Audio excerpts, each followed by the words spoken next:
हाय दोस्तों, पढ़ते हैं हिंदी टू इंग्लिश ट्रांसलेशन। क्योंकि यह टॉपिक थोड़ा सा टफ होता है, इसलिए मैं इस पर बार बार प्रकाश डाल रहा हूँ। तो आज का हमारा टॉपिक है, राम और श्याम घनिष्ठ मित्र थे। एक दिन वे सब बाजार गए। जब वे सब वापस आ रहे थे तो रास्ते में एक भालू दिखाई दिया। भालू देखकर राम डर गया और एक पेड़ पर चढ़ गया। अब श्याम अकेला था। वह भयभीत नहीं था। उसके दिमाग में एक विचार आया। वह जमीन पर लेट गया और अपनी सांस बंद कर लिया। भालू ने उसे सूंघा और चला गया। यह कहानी का हिस्सा है। तो सबसे पहले हम पैसेज को ध्यान से पढ़ेंगे, फिर ट्रांसलेशन शुरू करेंगे। तो कह रहा है कि राम और श्याम घनिष्ठ मित्र थे। अब देखिए, हम टेंस की पहचान करेंगे। वाक्य अंत में है थे, तो यह है पास्ट टेंस। अब पास्ट टेंस में हम इसको लगाएंगे, अफर्मेटिव है। तो सब्जेक्ट है राम और श्याम, इसको हम लिखेंगे राम एंड श्याम। अब राम और श्याम बहुवचन हो गया, प्लूरल, इसलिए linking verb were. Ram and Shyam were क्या थे? घनिष्ठ मित्र। घनिष्ठ यानी कि क्लोज। और फ्रेंड्स, दो लोग हैं, बहुवचन, तो फ्रेंड्स हो गया। फिर करा एक दिन वे सब बाजार गए। अब ए आया मुख्य क्रिया के अंत में, तो यह हो गया आपका पास्ट इंडेफिनिट। और अफर्मेटिव है, सकारात्मक बात, तो हम अफर्मेटिव की तरफ लगाएंगे। एक दिन, वन डे, वे सब, दे। अब इसमें सहायक क्रिया नहीं लगती है, और मुख्य क्रिया का सेकेंड फॉर्म। तो मुख्य क्रिया जाना, तो वेंट हो जाएगा। कहाँ गए? बाजार, टू मार्केट। जब वे सब वापस आ रहे थे, देखिए यहां तक एक वाक्य है, तो आ रहे थे, यह है जारी काम और पास्ट टेंस में, तो पास्ट कंटिन्यूअस हो गया। तो अब देखिए, जब है पहले, व्हेन मीन्स जब। अब सब्जेक्ट कौन है? वे सब, दे, और हेल्पिंग वर्ब वर। मेन वर्ब आना है, तो कम मीन्स आना, और इसमें आईएनजी जोड़ेंगे, कमिंग। वापस, तो हो जाएगा बैक। अब देखिए, तो आ गया, तो के लिए हम कोई वर्ड नहीं लगाते हैं, सिंगल कॉमा नीचे देते हैं। यह भाव हो गया। तो रास्ते में एक भालू दिखाई दिया। अब यह है पास्ट इंडेफिनिट टेंस, यह आ गया मेन वर्ब के अंत में। तो सब्जेक्ट जाएगा ए, भालू यानी कि डियर। अब मुख्य क्रिया है दिखाई देना। अपीयर मीन्स दिखाई देना होता है।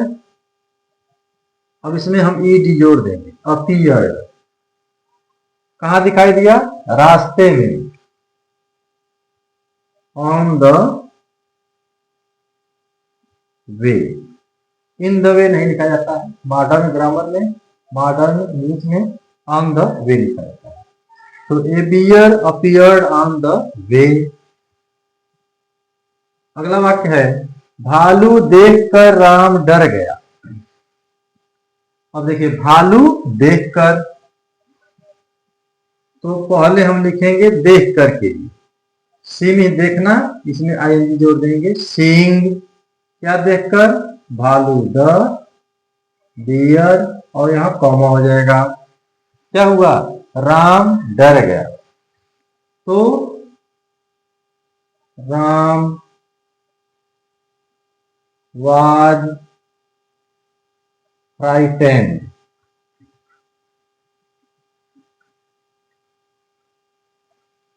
ठीक है, राम was fearful भी लिख सकते हैं। तो राम was frightened और यानी कि एंड एक पेड़ पर चढ़ गया। देखिए यह आया है, तो यह है आपका पास्ट इंडेफिनिट टेंस और अफर्मेटिव है। तो अब इसमें सब्जेक्ट नहीं दिया है, सब्जेक्ट आप नहीं लगाएंगे। मुख्य क्रिया का सेकेंड फॉर्म चढ़ना, तो क्लाइंब मीन्स चढ़ना, क्लाइंब का सेकेंड फॉर्म क्लाइंब। तो एंड क्लाइंब्ड कहां चढ़ गया? एक पेड़ पर, ऑन ए ट्री। अब श्याम अकेला था, केवल था आया वाक्यांत में, तो पास्ट टेंस है। तो अब के लिए नाउ करता है श्याम और लिंकिंग वर्ब वाज अकेला, alone. Now Shyam was alone. वह भयभीत नहीं था, अर्थात वह डरा नहीं। तो वह किसके लिए है? श्याम के लिए ना, यानी कि ही पास्ट टेंस में है। वाज नॉट फियरफुल या frightened, he was not fearful. उसके दिमाग में एक विचार आया, यानी एकाएक उसके दिमाग में एक विचार कौन था? तो यह भी पास्ट इंडेफिनिट टेंस है। सब्जेक्ट है एक विचार, यानी एन आइडिया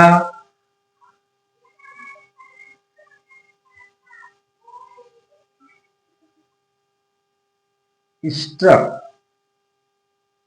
ठीक है, स्ट्रक या केम भी लिख सकते हैं। एन आइडिया स्ट्रक उसके दिमाग में, इनटू उसके के लिए हिज दिमाग यानी कि mind. An idea struck into his mind. वह जमीन पर लेट गया, यह भी पास्ट इंडेफिनिट टेंस है। तो सब्जेक्ट हो जाएगा ही और लेटना का लाई। ठीक है, तो लाइट हो जाएगा। ही लाइड कहां लेट गया? जमीन पर, on the ground. He lied on the ground और अपनी सांस बंद कर लिया। और यानी कि एंड बंद कर लिया, ये भी पास्ट इंडेफिनिट टेंस है। तो बंद करना यानी रोक लेना।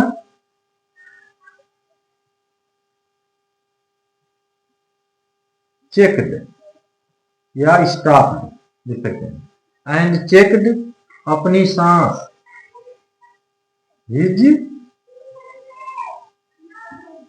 ब्रीथ। अब क्या हुआ? भालू ने उसे सूंघा और चला गया। तो भालू ने उसे सूंघा, यह भी पास्ट इंडेफिनिट टेंस है। अफर्मेटिव। द बियर, सूंघना का स्निफ होता है और सेकंड फॉर्म लगाएंगे स्निफ, ईडी हो जाएगा स्निफ्ड। उसे, यह ऑब्जेक्ट है, हिम और चला गया, और यानी कि एंड वेंट अवे, यानी दूर चला गया। And went away. तो यह आपका ट्रांसलेशन है, इजी वे में है। आप आसानी से इसको देख करके सीखिए और परीक्षा के दौरान आसानी से अपना ट्रांसलेशन करिएगा, अच्छे नंबर आएंगे। Thank you.